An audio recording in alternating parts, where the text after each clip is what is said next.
Hi, and welcome back to FANG Friday.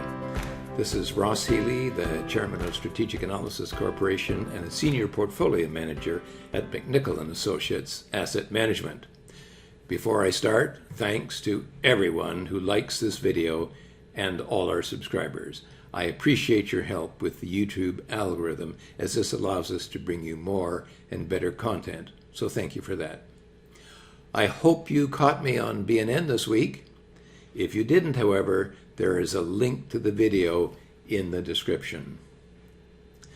Third, if you've been with me on FANG Friday for a while, you will know at the end, I always invite you to sign up with the promise that when you sign up, I will personally take you through our system on a one-on-one video conference and show you how you can use it to become a more confident and profitable investor. Well, a number of you have done so since we started this series 18 months ago and have become clients. But a number of our FANG Friday subscribers want the video conference first, and then they'll think of signing up. I think that we have an answer to those folks, and I will introduce it at the end. Anyway, after last week's stampede into what are identified as the value stocks, I guess that this week was sort of the pause that refreshes. I had noted last week that in effect, Monday, the 8th of November was a new day, and that you may well need to look at all of your holdings in that light. Well, the FANGs have really not shone since then, and the question is, what's going on? As we did last week, I will continue to look at the FANGs from several points of view. First, if I owned the stocks, what would I do? And second, if I was thinking of getting in, should I? And third, if I do, what is my entry point? With that in mind, let's take a look at the FANGs. I'll start with Amazon, and of course, on the day just before the election, actually on that Friday before, I had said, look at, if we get a nice sell-off on Amazon on Monday, we might get a nice entry point into the stock. We did get a sell-off, maybe not perfectly, right down to the HB3 support. That is 16 times book value, but pretty close to it. And I certainly would have purchased on that day. So we would be in Amazon.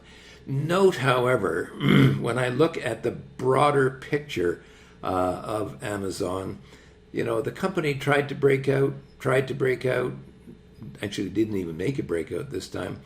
This kind of trading, okay, changes, the character has changed a lot from the rather more precise trading in the past. Note the perfect hit on the HB2, the breakout and the move along the HB3, and then this kind of sloppy trading. Well, as I've said before, sloppy trading is often a warning that things are changing and not for the better. Microsoft, this is the same story.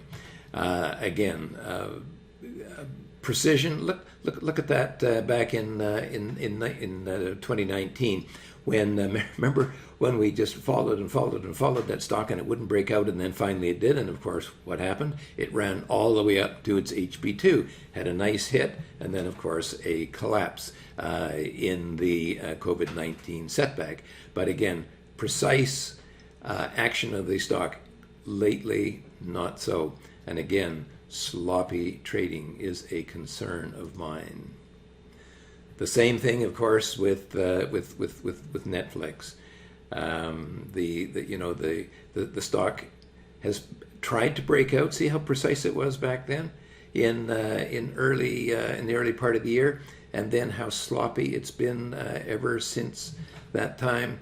Well, we have to say that if the COVID pandemic conditions are wearing away, and this company therefore is not going to have the same kind of growth that it's had in the past, there could be a good reason for this company setting back, and perhaps quite substantially. Nvidia, again, the very, very similar kinds of conditions here. So what we're looking at here are four stocks of the 9 or the 7 FANG stocks, which basically are undergoing sloppy trading. That is a lot of weight of the evidence that something may be changing. Now, before we get too excited about all of that, Alphabet has had a superb run. And in fact, remember a few months ago, we got a beautiful sell on the stock in September. It set all the way back to the MSG price, to the LSG's price. That's 4.5 times book value. I said, take your heart in your hand and buy, and the stock has done extremely well. In fact, it's actually moved up to a higher valuation than it has in the past 10 years to its MSG price. However, it has not been able to break out over that. And given, if you look at the fair market value potential, minus 36%, it's going to take a lot of pressure, I think, to do that. So for now, I would have taken my profit on Alphabet and would be looking for another trading opportunity down the road.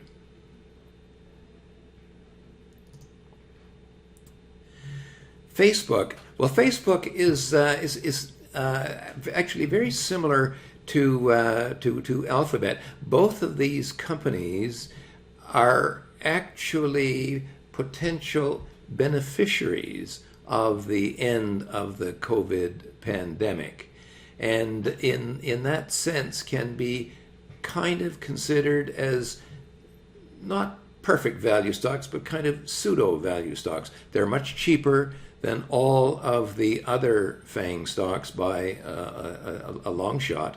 Okay, most of them are up in that HB3, HB4, 16, 20 times book value, and Facebook is only trading at about 6 times its price to book.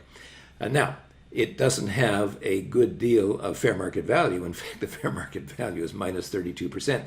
However, that is an awful lot better than the rest of the FANG stocks, which are typically, on average, overvalued by something in the order of 60 to 80%.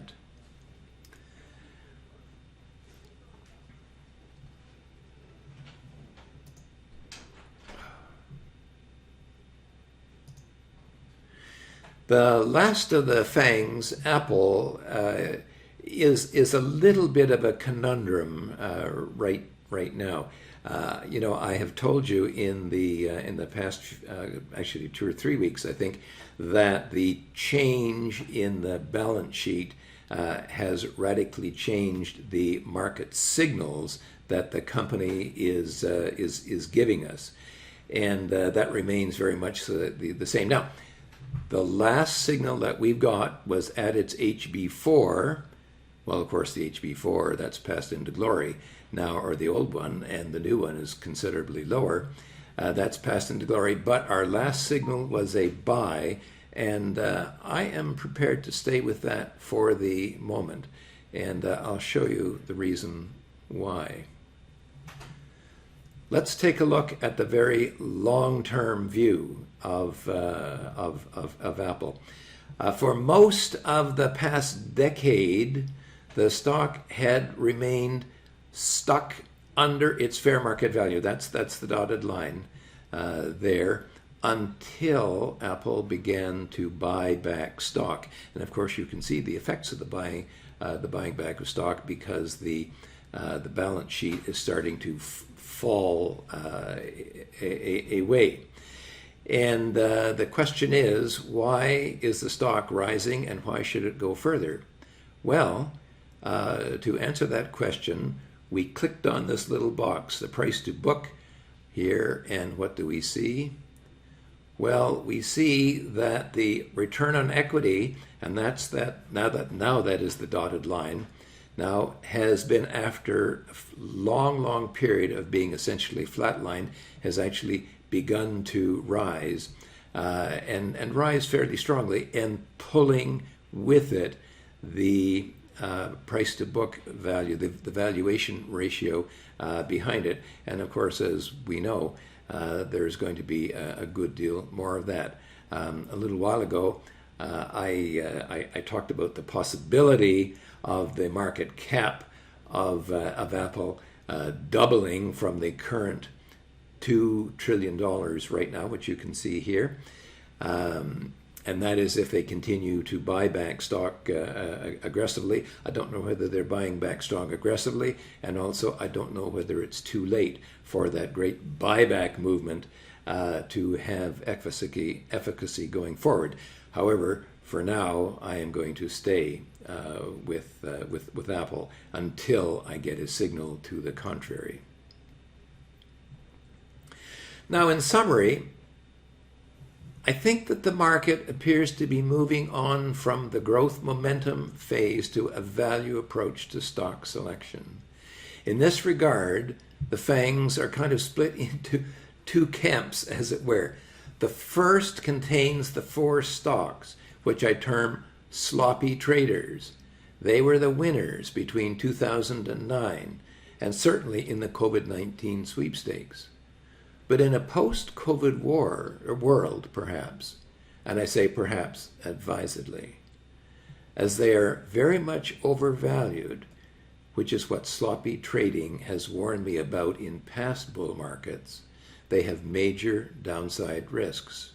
Their fair market value targets are miles below their current price, and any concerted swing to value investing will exclude most, if not all, of these stocks. Please note that I do not think that this means that their growth per se is over and done. A few weeks ago, I showed you what the demise of Coca-Cola looked like when it fell from being an extremely priced stock in 2000 to its final bottom in about 2004. Even as the price to book valuation fell from its HB5, or 26 times its book value, to its super growth price, that's 3.5 times book value, that's a long way. The earnings and the sales results never missed a beat. By the way, do you recall what I also said about such stocks? On the way down, they offer terrific trading opportunities. So bear markets need not be run and hide markets. Okay, starting with Amazon, if I owned the stock following our buy on Monday, November the 2nd, just before the election, I would hold it, as it is above my entry point, which is just above the HB3. But you know, I don't see any follow-through. If I was thinking of buying more, it's time to be patient. I would be looking to buy perhaps at the HB3, but it has to hold, or the market will be screaming that there is further downside to come. Microsoft, if I held it, I'd continue to do so, but somewhat nervously, remembering that SVA regards stocks that trade like this as being sloppy traders, and such action is often followed by big downside risk. If I were thinking of buying, however, that's another story. I would need a clean breakout above the HB2. That's 10 times book value. That's 12 times book value. And therefore, a breakout and a check back there. The traditional, market technicians' traditional breakout pullback.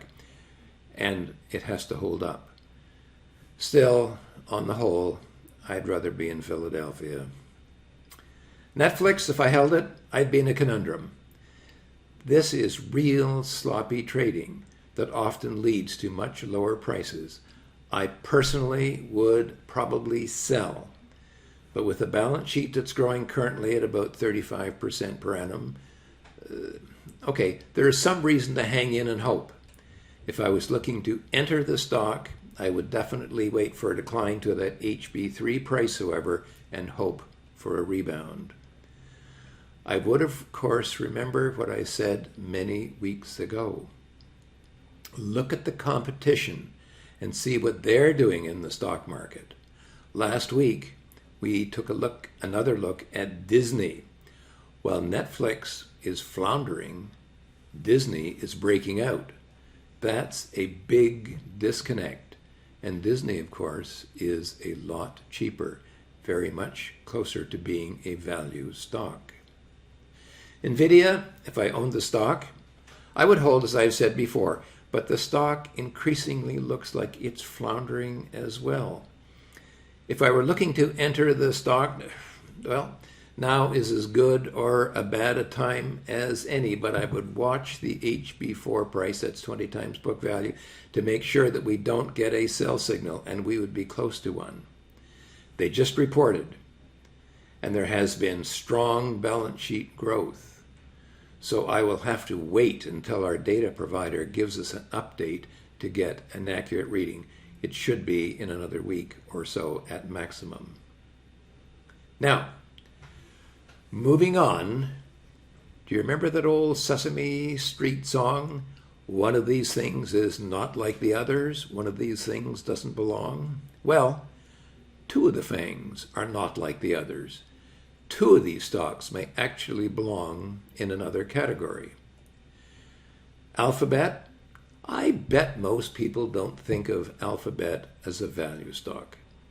But it's cheaper than all the other FANGs and probably has a lot to gain in terms of advertising increases in a post-COVID-19 world.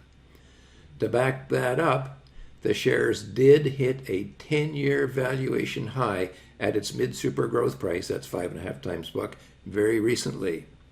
Now, it's not been able to break out, of course, but it's only 35% overvalued as we measure it, which makes it cheap by some standards, even if they are somewhat convoluted. As I said last week, I would sell a stock if I owned it right now, but I will be curious to see if it can break out from here, and if so, I'd buy it back. Frankly, I doubt it, but never say never. Facebook is the other cheap FANG stock, being only 32% overvalued, and also stands to gain from a pickup in advertising in the post-COVID world. Now, if I owned Facebook, I would be probably kicking myself for not listening to what we said in August when the stock reached its old high and it was time to bail out. But now, of course, I think I would continue. If I hadn't sold, I would continue to hold. It may be almost too late to sell. And maybe the MSG price, that's 5.5 times book value, will be good support and a turning point, as I had actually expected in the pre-election market decline. But I'd also watch to make sure that that level holds if the stock gets there. Apple, our last SVA signal was a buy at the old HB4, which is now passed into glory. I would not be as comfortable now as I was when I bought it, would I, given the change in the balance sheet. And if I was looking to buy, I would cheerfully wait for a clear signal, either a setback to the new HB4 or a breakout over the new HB5 price. For now, I would do nothing. Okay, that was a quick, but I think thorough overview of the 7-stock FANG portfolio. And as you can see, there are potential actions that can be taken for every one of the 7. And this review took, 10, 12 minutes? Even if you double the number of stocks, a daily review of your portfolio would take you less than 15 or 20 minutes a day at the most. Now, at the outset, I observed that a number of our FANG Friday subscribers were interested in our service, all right, but they wanted my detailed video conference webinar first before they would consider signing up. We have talked about that internally, and I think we have an answer to those folks. On January the 6th, I will do the same webinar that I do with all new subscribers, but it will be open to all interested FANG Friday subscribers at the same time. It won't be as personal, of course, but it will be every bit as detailed. There will be more information to follow in the weeks ahead, including how you can sign up.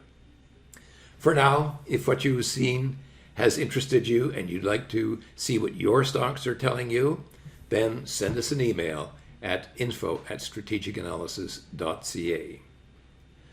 For now, we're enjoying the post-election, post-Pfizer rally, and we can relax a bit. But the FANGs aren't leading anymore, and that makes me wonder. Anyway, this has been Ross Healy, the chairman of Strategic Analysis Corporation and the senior portfolio manager at McNichol & Associates Asset Management, reminding you that nothing, including investing, is difficult if you have the right tools. I will see you